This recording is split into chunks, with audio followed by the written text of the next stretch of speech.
এত মুচমুচে টেস্টি একটি রেসিপি যা আগে কখনো আপনি খাননি। একবার হলেও এই পদ্ধতিতে বানিয়ে দেখুন। এত অল্প উপকরণে এবং এত সহজে বানানো যায়, রেসিপি না দেখলে বিশ্বাসই হবে না। তাই দেরি না করে ঝটপট রেসিপিটি দেখে নিন। নমস্কার বন্ধুরা, সাথী কিচেনের আবারও এক নতুন রেসিপিতে আপনাদের সকলকে স্বাগত জানাই। আজকে রেসিপিতে বানিয়ে দেখাবো ময়দা ও চিনি দিয়ে দারুণ একটি লোভনীয় রেসিপি, যা একবার বানিয়ে আপনি সারা মাস জুড়ে খেতে পারবেন। এতটাই খেতে দুর্দান্ত হয় আর এতটা মুচমুচে টেস্টি হয়, একবার খেলে বারবার খেতে চাইবেন। কাউকে খাওয়ালে তো বারবার রিকোয়েস্ট আসতেই থাকবে। আর দেরি না করে আজকেই বানিয়ে ফেলুন, দেখবেন খেতে দুর্দান্ত লাগবে।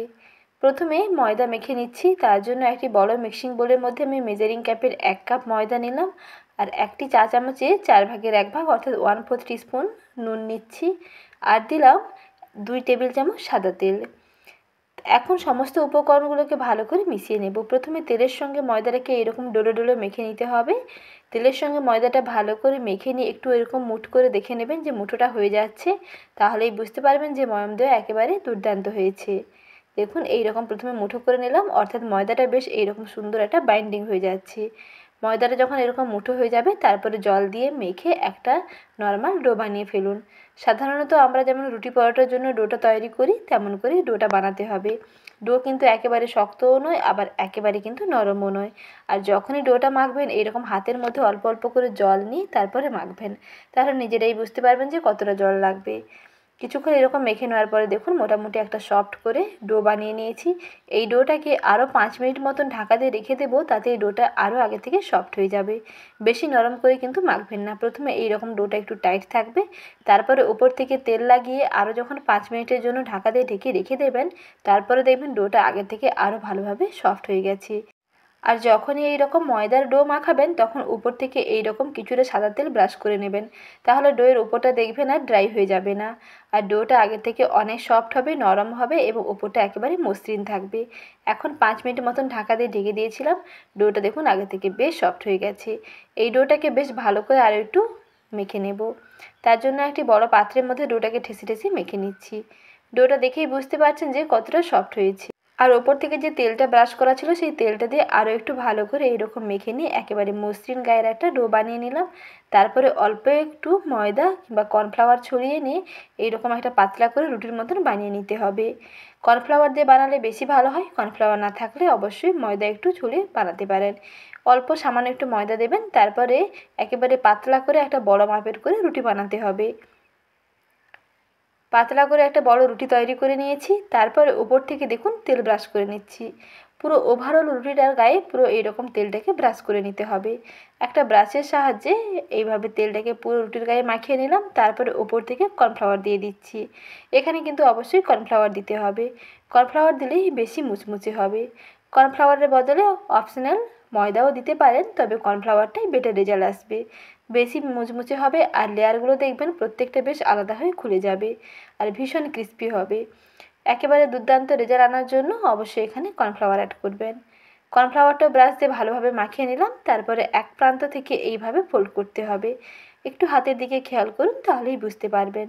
যেমন করে ভাঁজ করছি, এই রকম করে ভাঁজ করে নিতে হবে। আর একটা করে ভাঁজ করে নিয়ে একটু এইরকম হাত দিয়ে প্রেস করে দিন। একটু চ্যাপ্টা করে দিতে হবে। আর লেয়ারগুলো যাতে একটার গায়ে একটা বেশ ভালোভাবে আটকে যায়, তার জন্য একটু হাত দিয়ে এইরকম একটু প্রেস করে দিতে হবে। এইভাবে সমস্ত রুটিটাকে ভালো করে ফোল্ড করে নিলাম।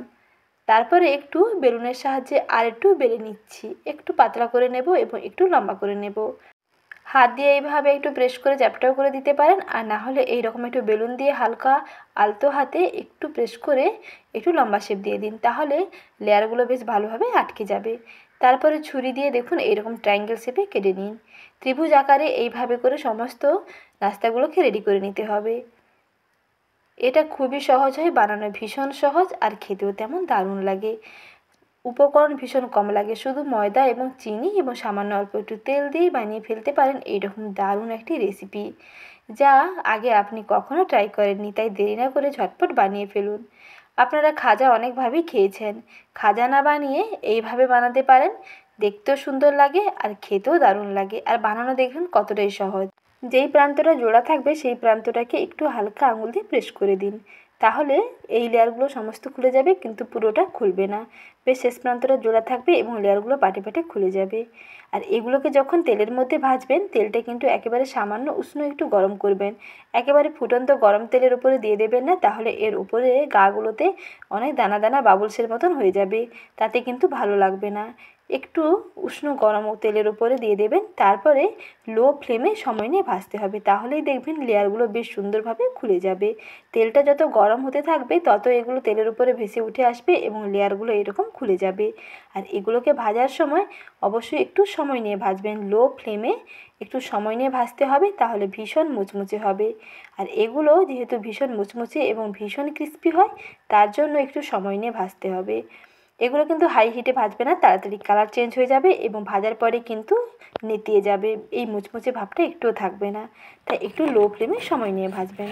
দেখুন কতটা মুচমুচে হয়েছে দেখুন। আর এই স্ন্যাক্সগুলো আগে থেকে কিন্তু অনেকটা ঠান্ডা হয়ে গেছে। এখন এগুলোকে চিনি শিরার মধ্যে দিয়ে দেব। আগে থেকে চিনি শিরাটা রেডি করে রাখতে হবে। 1 কাপ চিনি, 1 কাপ জল এবং 2টো এলাচ দিয়ে 5 মিনিট মতন ফুটিয়ে একতারা বিশিষ্ট শিরা বানাতে হবে। এই শিরার মধ্যে নাস্তাগুলোকে দিয়ে একটু এপিট ওপিট নাড়িয়ে চাড়িয়ে তুলে নিলেই রেডি হয়ে যাবে মুচমুচে রসালো দারুণ স্বাদের একটি রেসিপি। অল্প কিছু উপকরণে বানিয়ে নেওয়া যায় আর খেতেও দুর্দান্ত লাগে। একবার বানিয়ে আপনি 1 মাস জুড়ে খেতে পারবেন। বাড়ির ছোট থেকে বড় সবার দেখবেন ভীষণ পছন্দ হবে। তাই দেরি না করে আজই বানিয়ে ফেলুন। আর এই রকম নতুন নতুন রেসিপি পেতে চ্যানেলটিকে সাবস্ক্রাইব করুন, সঙ্গে লাইক ও শেয়ার করতে ভুলবেন না। ভালো থাকবেন। আজ এই পর্যন্ত। আবার শীঘ্রই হাজির হচ্ছি নতুন রেসিপি নিয়ে। রেসিপি দেখার জন্য অসংখ্য ধন্যবাদ।